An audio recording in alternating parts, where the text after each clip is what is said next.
People want to be at their jobs. They do a great job at their jobs. They actually are usually more loyal to the organizations. Like that's a win-win, basically, right? Like it's a win for the individual and it's a win for the organization. I mean, it's low-hanging fruit. Basically it's simple things like, I like to learn people's names. I mean, that comes easy to me, if that makes sense, but I like to learn people's names and go around and see what it is that people do in their work or go and visit them in their workspace. So you're visible as the leader. That shows interest in their work.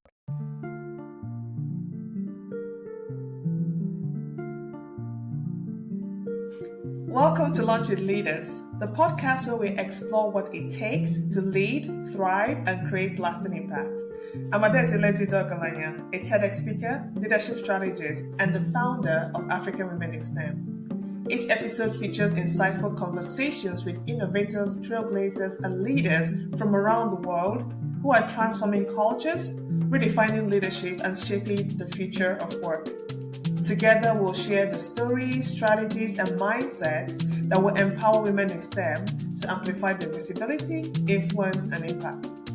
So if you're ready to lead boldly, amplify your voice, and help influence what leadership looks like for women in STEM, hit follow, share this podcast, and join us every week for impactful conversations, powerful stories, and practical strategies. Happy Black History Month. I hope you are enjoying this month and celebrating Black excellence throughout the month.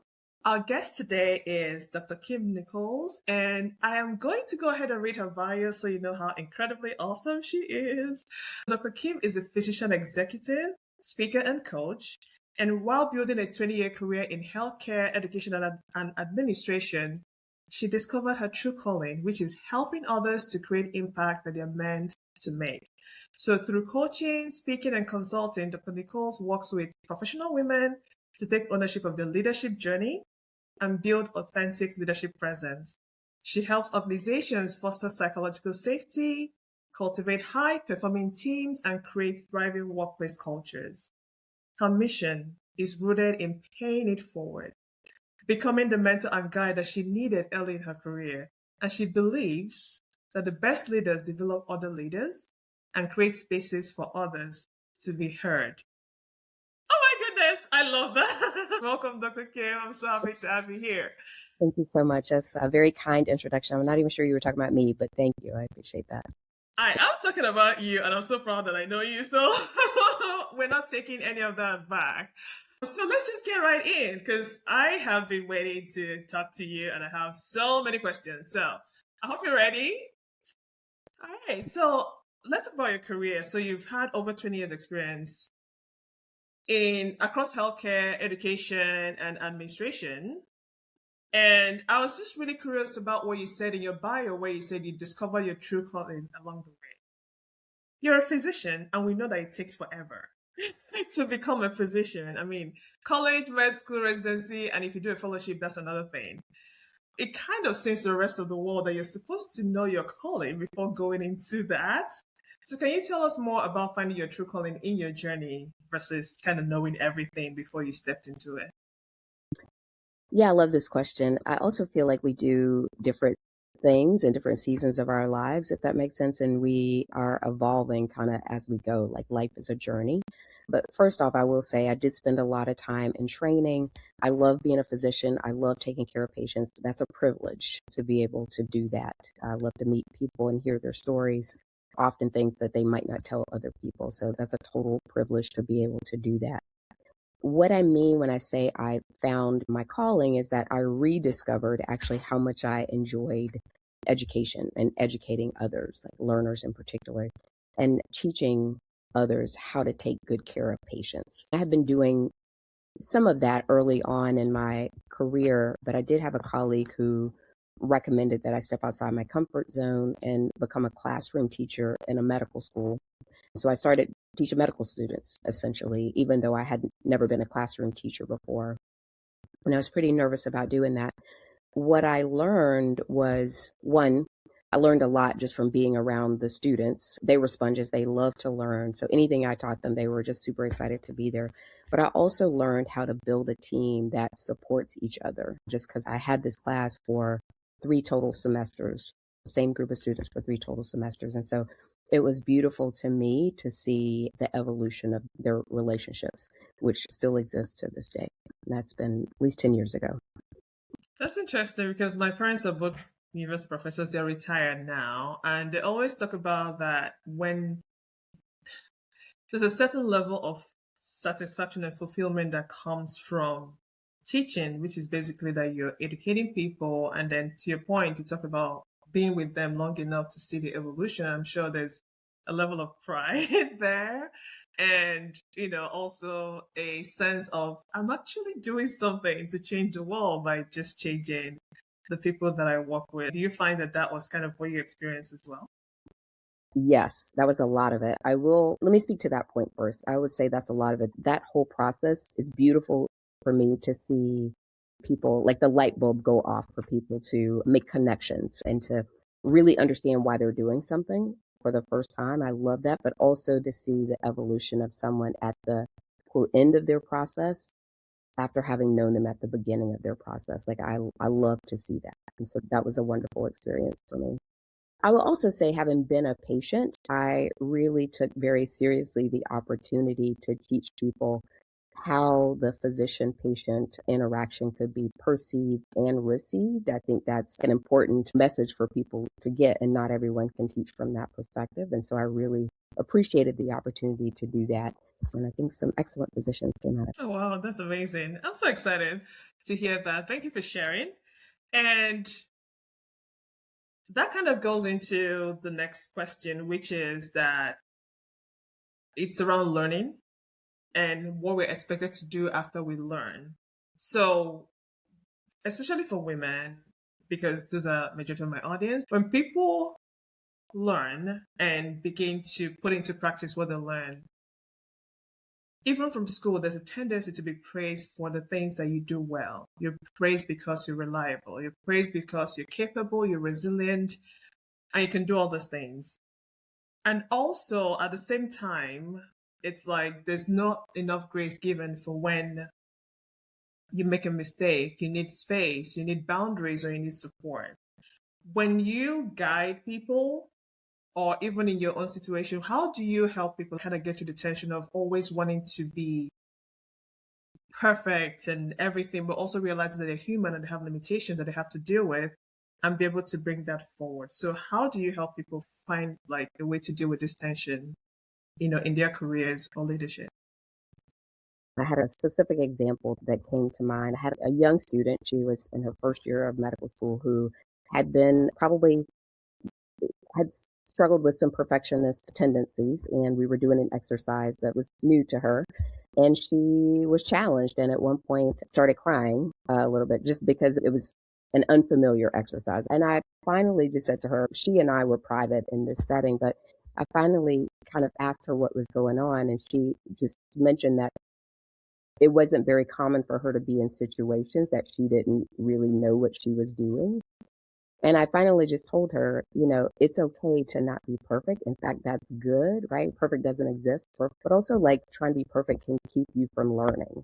So just giving yourself that space to learn. I think that was incredible for her. She's fantastic. I still keep in touch with her to this day. But I do think that's important. And I also think it's important, no matter where you are in your journey, to continue to be a learner, right? We all can learn something new every day if we open our minds to that. So just giving yourself the grace to do that. The other thing I would say is that I do encourage people to own their wins, because I think that's important, to celebrate the wins that you have. And also, I think it's important to reflect on, if you had the opportunity, what might you do differently? Just again, in the space of being willing to be a learner, a lifelong learner. Yeah, that is so key because as you were speaking, I just remember my daughter is kind of like that. She's slowly getting it, but she expects to be excellent at everything from jump. When she was younger, she probably didn't care so much because she's an artist and she will painstakingly draw the exact same thing 100 times if it needs to until she perfects it. But then she got to a point where if she tries it once and it doesn't work out, that's it. She's never going to do it again. She gets frustrated and all of that stuff. And I'm like, no, it doesn't matter. Like, just go ahead and do it. You're not supposed to be perfect the first time. One of the things she started doing was she started baking last year. One thing that helped her is that she watched my brother, her uncle, go through a process because she was trying to eat healthier. And when you bake with like things like almond flour, it's not the same thing as baking with like regular flour. So he went through this process of just getting it wrong until one day he got it right. And I think that really helped her because we all went through the horrible breads that came out. And then one day he had this perfect bread and it was perfect every time after that. So there's value to knowing that everything is a process. And to your point, you're always going to be learning. So it's impossible for you to be perfect at everything. And if you're kind of open to it, it just helps your life be richer and more fulfilling. I totally agree with that. The other thing I would say, and I say this pretty often to learners especially, but also just in open spaces and teams, which is that asking for help is a sign of strength, actually. It's not a sign of weakness, it's a sign of strength. It's acknowledging that you may be at the limitations of your knowledge and abilities.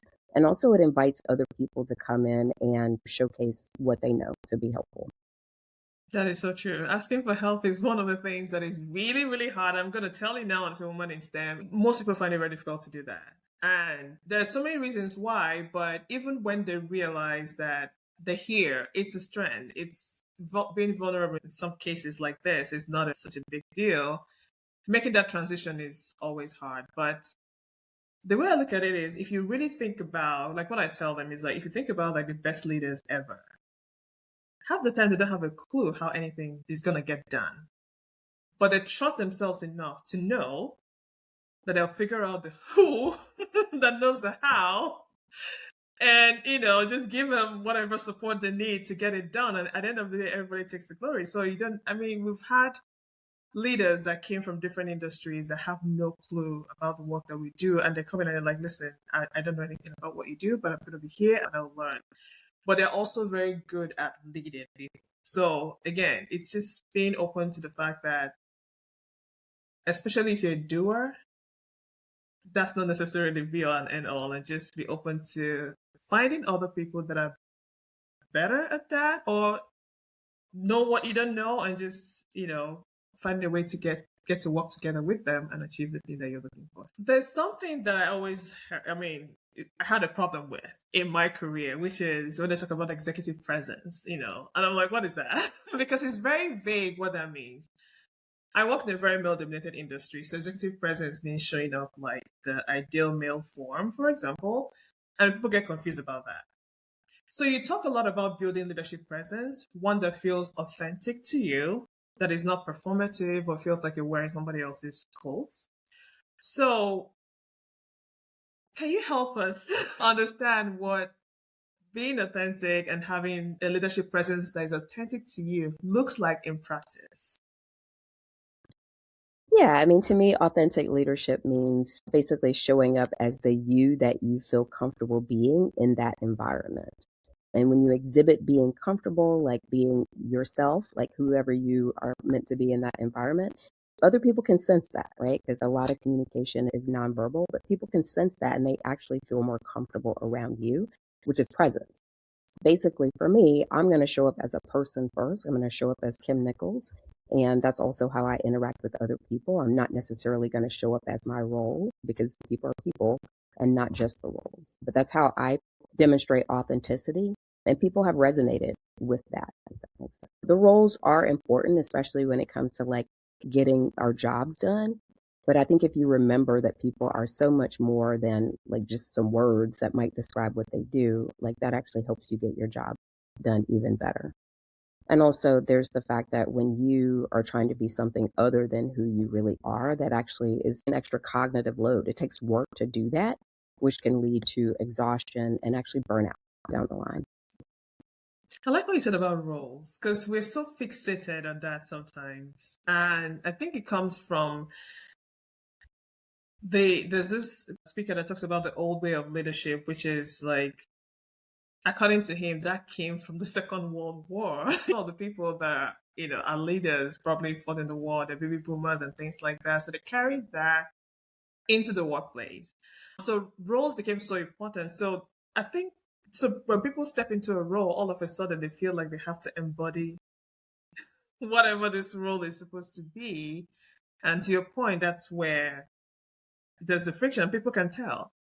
immediately when you show up. So I love what you said about showing up first as who you are, a person, and then understanding that, yes, sometimes the role is necessary to get the job done, but you're also working with people. So finding the foundation and then building on that. I think that's really important. The words of the role probably don't change, but the people in the roles may change. But how that's embodied is probably going to be different depending on who's in that role, if people are leading authentically.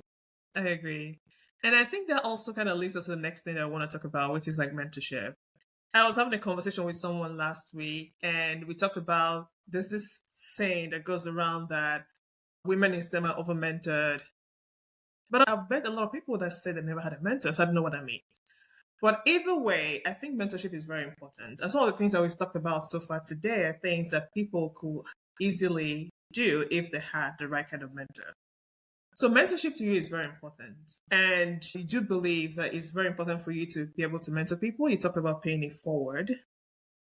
So is there anything in your career or your by career being like entire, even schooling and all of that put together that basically informed how, for example, you mentor people now and advocate for them just because you've like you said earlier about being a patient and then being on the other side as well. So what were those experiences that kind of informed who you are and how you show up as a mentor for other people? I'm so glad we're bringing these types of questions to the forefront because I think these are great things to just name.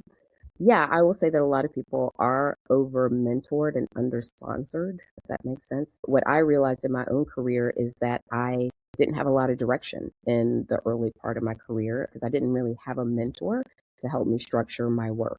So I felt like I needed a mentor. So I reached out to someone whose career I wanted to emulate, someone I respected, and asked that person if they would mentor me. The person said no. And, it's all good. I was crestfallen at the time because it took me a lot of nerve to ask for someone to mentor me because part of my issue, especially earlier in my career, was not asking for what I needed. But what I learned from that is one, that I am very passionate about helping to mentor others, but even more importantly, that to sponsor others, right? To help put people in positions when I'm able that could help advance their careers or help them build on strengths that I know that they have. Now, that takes me knowing a little bit about the person and asking them what it is that they want out of their career and their lives and helping to put them in those places. But because of the experiences that I had, I'm very interested in helping others to get to where they need to be or where they want to be. And also now I can give grace to that person who said no at the time because I haven't been a mentor and a sponsor for a while. There could be any number of reasons why someone may not be able to do that. So I fully respect that. It did, however, encourage me to make sure I tell others to just get their needs met. Ask for what you want and need out of your situation because people are not mind readers for the most part. And if you don't ask, basically the answer is going to be no because people are not going to know how to help you. So it's worth the ask because the price of not asking is very high. And it definitely cost me some years in my early career. And I like what you said because, again, there's this thing I like to say, which is they always say that nobody is coming to save you, but the other part of that is, but there are a lot of people that are willing to help you, but they have to your point, know when and where they can come in. If you keep things to yourself, nobody's even going to know that you need help. And I'm also talking about you stepping up and asking, and the person says no. Again, hindsight is 2020. Being on this side now, you realize there's so many reasons why the person could have said no. But what I like about what you did is you didn't take that no. You're like, I'm never asking again. I'm not even going to mentor anybody. I had this horrible experience, and it's going to define the rest of my life. So, which is the reason why it's actually very important sometimes that when we don't get what we want, we get a no or something that isn't quite the answer we're looking for.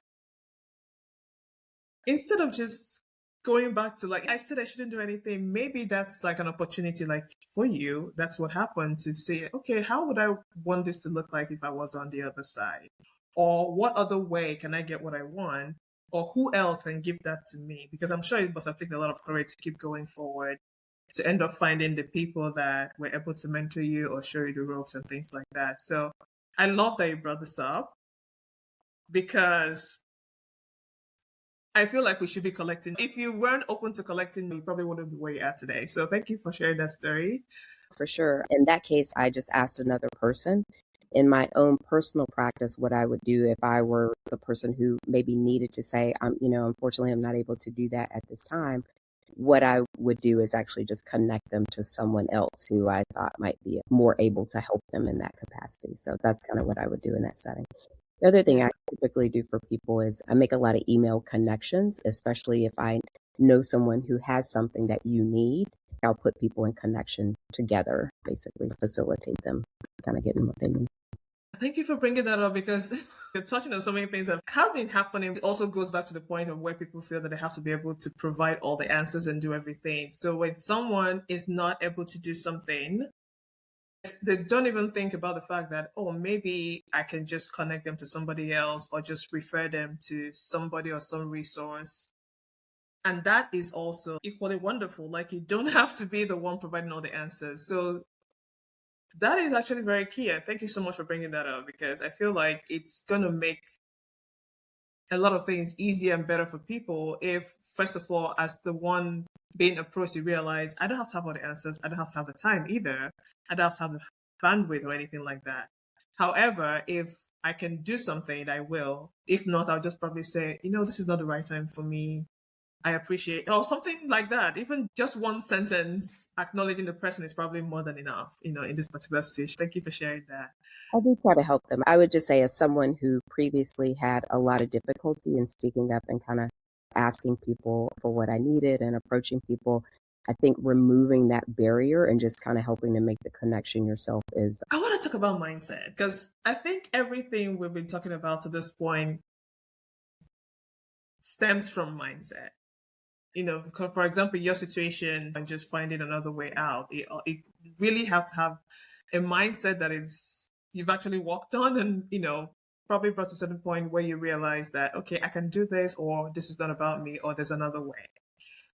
So part of what you do is help women set boundaries without guilt and set boundaries and not see that as a negative thing. Because if you think about it, in leadership, especially where you have more responsibilities, you really have to be very good at setting boundaries.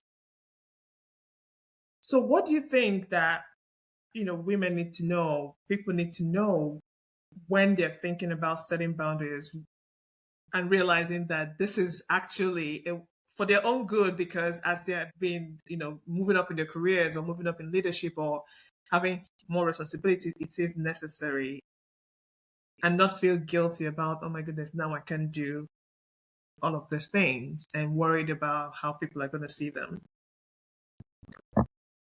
Yeah, another solid question. Yeah, I actually just did a post on this on LinkedIn the other day, but yeah, I think the shift is that people need to give themselves permission to set boundaries. You just cannot be on all the time. It's not good for us to be on all the time, and we're not even as good when we're on all the time, if that makes sense.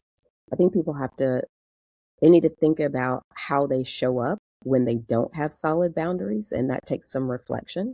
How do they feel when they don't have solid boundaries? Who are they as people when they don't have solid boundaries? And then who else is impacted? And that can take some thought. And that's going to be different for each person, but it does take reflection. Okay, first of all, this is so deep. I felt like I was in therapy and you were telling me something. I have to go rethink my life, but I don't think I've ever heard it said this way. This is incredibly amazing. Please, if you're listening, rewind, write down everything Dr. Kim said here, and take that and reflect on that, because I feel like if everybody approached it this way, first of all, it would be so much easier. And then secondly, can give so much more value to people. This is a masterclass. I'm definitely going to go back and listen to this again because I've never heard it said this way, but it just made it so easy for people to actually set boundaries. So thank you so much for sharing that. I think the more of us that think that way, the easier it will be to kind of shift our cultural thinking into that mindset as well. So true. Like, I think you've already created a whole group of human beings that are just more elevated than they were before they listen to this podcast. So thank you for that. One thing I always say, well, COVID, the 2020s, and so on and so forth, it kind of forced us, by us, I mean the corporate world, to see people. Because now you're at home and you're on Zoom and you're home and you're like, oh, this person has a home.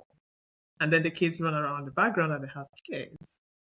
Oh, and they have parents. And, it's almost like you humanize people a lot. It was important and necessary. I feel like, when people get back to normal, you tend to forget some of the important things. But I think there's still part of that that still is going to stay with us.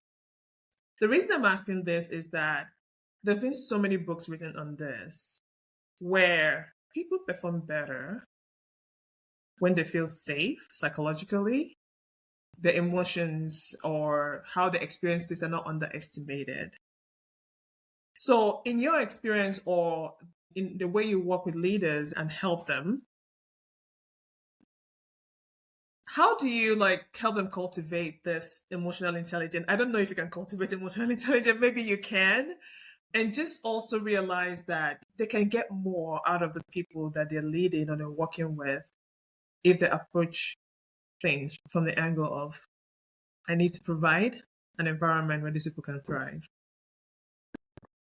Yeah, really good. I would say you just need to name that, if that makes sense. Just rehumanizing things for leaders and organizations, just making sure they know that people exist in a context. But also, everybody's showing up with some skills, right? Everybody does something well, if that makes sense. Recognizing people for the skills and strengths they bring to the table goes a long way. People want to be at their jobs. They do a great job at their jobs. They actually are usually more loyal to the organizations. That's a win-win, basically, right? It's a win for the individual and it's a win for the organization. I mean, it's low-hanging fruit. Basically it's simple things I like to learn people's names. I mean, that comes easy to me, if that makes sense, but I like to learn people's names and go around and see what it is that people do in their work or go and visit them in their workspace. So you're visible as the leader.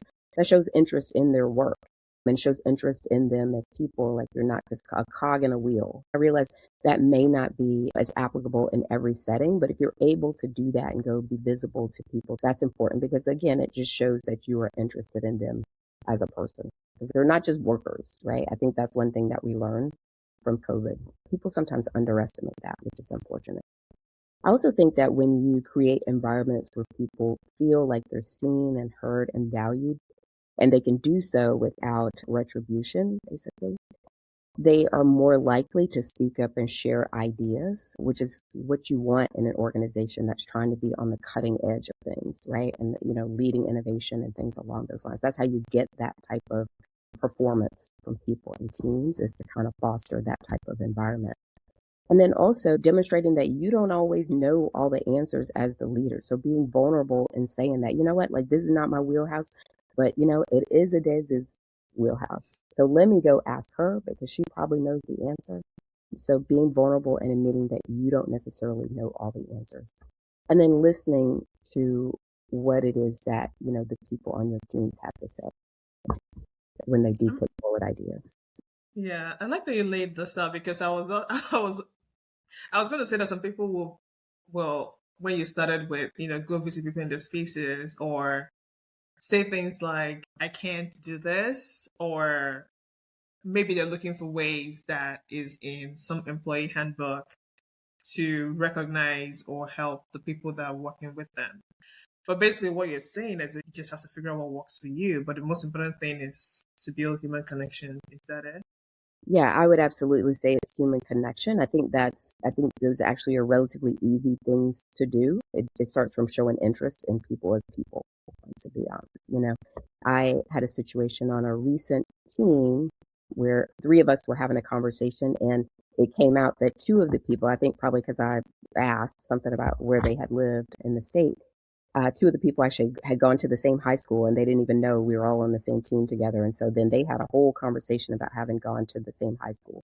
Those types of things help to build relationships, but they also help to improve working relationships as well. I love that. And when you say that, it's so funny. I had the coach that was always like, she's like, you have something in common with literally everybody, even if it's just that we both like water. 1,000,000%. Yeah. So just find that thing. If you can't find anything, be like, do you like water? I like water. It just helps with the relationship and just give you like a common ground to having these conversations. Yeah. And yeah.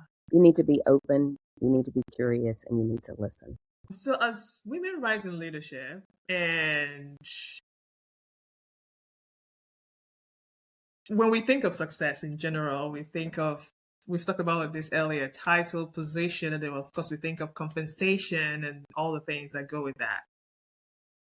But we forget that there are other ways to define success for ourselves. So in your experience, or based on what you've done, like how can you help people define success in a way that is just outside of this very limited title, money thing that all of us seem to subscribe to? Because I think that's part of the reason why a lot of people don't have fulfillment, especially when you've been in your career for very long. None of these things matter anymore, even though you tell yourself it still does.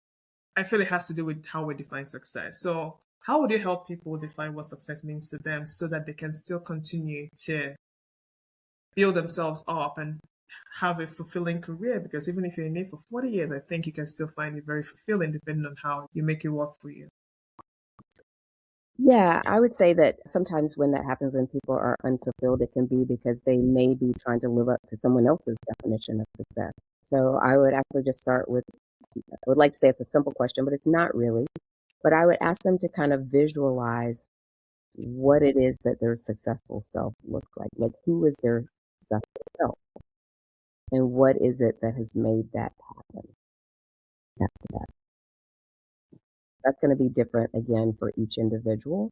And that's not something I can answer for you or anyone else because my definition of success has changed over time because I do think our priorities and our definitions of success evolve over time, but also just our definitions could be different. Like my values might be different than other priorities, etc. So I would ask them to kind of go inward and to really visualize when they think about their successful self, who is that person? I do this exercise sometimes with people and I ask them, what do you see? And I find that with very high achieving, very high ambitious, smart people, first of all, start with, I don't want, or, you know, What do you do want? I see that happen quite a bit. I'm like, okay, imagine if Yes. this is your dream, you're just dreaming, you can say whatever you want.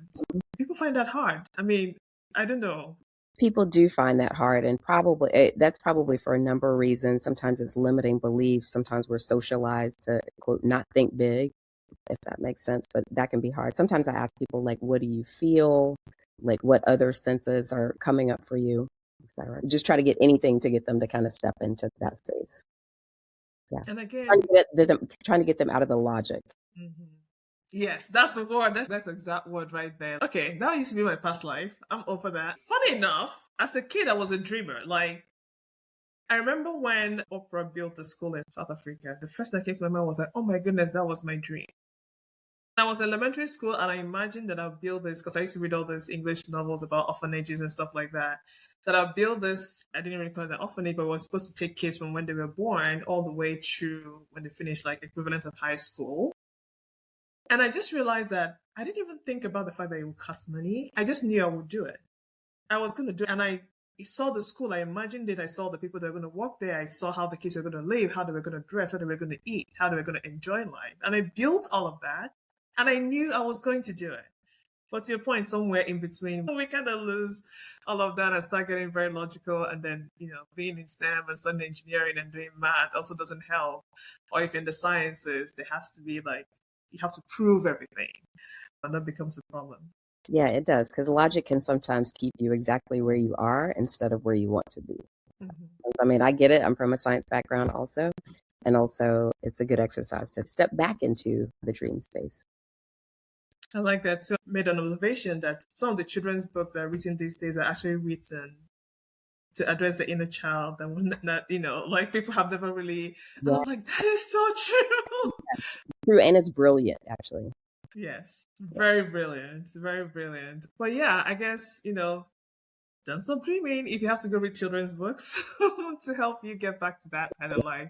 Good idea. I like that. It's a good idea. Do you have a book? I'm a co-author in a book called The Chronicles of Women in White Coats. There are 4 series. Yeah, Okay. 2 chapters. Yeah. Can you tell us more about your chapter? I wrote 2 chapters. One has to do with my journey, part of my journey in medicine at the time, and just some things that I had dealt with being a medical student and a resident and a physician and kind of navigating that. And then my other chapter had a little bit to do about stepping into leadership. Okay, so we're gonna drop information about that book as well, and make sure you read Dr. Kim's chapter because I'm sure it has a lot that you want to learn and try to embody as you build your career. So, when I was reading your bio, when you talked about the best leaders are the ones that can develop others and create spaces for them to grow, we talk about this a lot in leadership, in our careers, but I find that even though we talk about it and even though it's been hundreds of years since people started working for people, we haven't perfected that. That part of where we realize and we develop other people, we're actually doing ourselves some good because we can move up and on to other things. So when you think of your own impact and what you've created by the work that you do, either as a physician or as a professor or whatever, what impact do you hope that you've created? What do you hope that your leadership has done for these people, having experienced you being that person that wants the best for them, really? Yeah, I would say I really hope that people felt cared for and cared about. I also hope that people felt seen, heard, valued, just from having interacted with me. Of course, I appreciate if they learned something from me along the way also, but that second part of being seen, heard, and valued is actually very, very important to me. I think that's what actually lands with people. That's what sticks with people. People can forget like kind of what I taught you about, some physiology or whatever, but if you remember like how you felt from interacting with me, that to me is gold. And then I feel like I've done my job. I also hope that I've left my sphere of the world a better place than maybe I found it. And I hope that I've modeled some behaviors that others can carry on once I'm no longer in a space. So that's kind of like, so where do you see this? Okay, because I think of a ripple. You know how you just throw the stone in the middle of the pond and then so how far do you see, okay, do you see your influence going? If you imagine that this is what I want for the world, just because of the people that have known me. Wow, now we're having to dream big. Okay. Yeah, I mean, I think if we're really thinking high level, I would love for people to just interact with people as people and not look at them again as roles and just treat people with kindness, just at a very basic level, and realize that people matter. People are our greatest asset in any situation. Just remembering that. That is so cool. I love that so much. So thank you.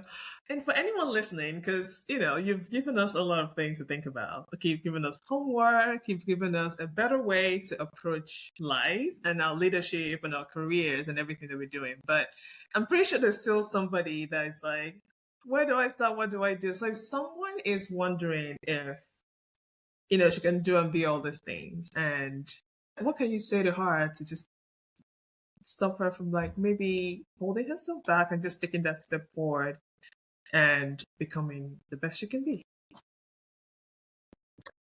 I would invite that person to give themselves permission to think big. If there were no barriers, who would they be? And then you can think about what needs to happen to get to that point. But first, it's the who, you know, at a very base level. Like, who is your identity in that space when you are fully realized? Who is that person? You have to give yourself permission to think on that level. So Dr. Kim has given you permission, okay, to dream big, to think about who you are without any limitations. Who you're becoming. I think it's possible. Who I am today I never would have imagined just knowing who I have been. I never would have imagined. It's kind of interesting. Yeah. Someone said something like that people forget that who they are today is who they dream they will be. And because we're so focused on, I don't know, some imaginary goalposts, we miss all that. So again, I think to your point, if you think that you were somewhere and now you're here, so the next thing that you become is actually not impossible if you let yourself dream. Anything is possible. Everything is possible. Anything. Thank you so Anything and much. everything. Anything and everything, I agree. Yeah. Well, thank you so much. This has been absolutely amazing. I'm going to rewind and go back to the thing that you said because I need to rethink my life. That's awesome. I need to rethink mine too. So it's all good. We can do it together. So, what are you working on right now, and how can people find you to either collaborate with you, partner, or just support what you're doing? Yeah, I'm a physician currently. I also am working on coaching and speaking as well. I can be reached at Kim at levelupwithdrkimin.com. And also I can be found on Facebook at Level Up with Dr. Kim In.